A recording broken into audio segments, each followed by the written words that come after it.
How to add Apple Cash to iMessage.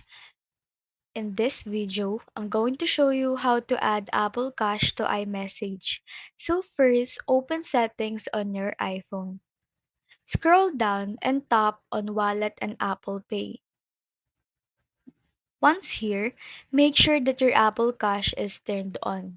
Next, ensure that your Apple Cash has a balance so you can send money.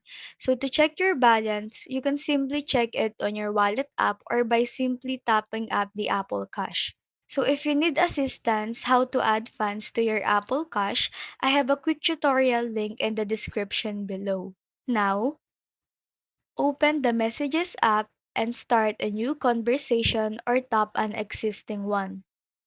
Then tap on the plus icon next to the field, then select Apple Cash. Here, you can enter the amount you want to send and tap Send. Then to request money, just repeat the steps but select Request instead. And that's it. You have added Apple Cash to iMessage. So if this video helped you, please like and subscribe for more quick tech tips. Thanks for watching.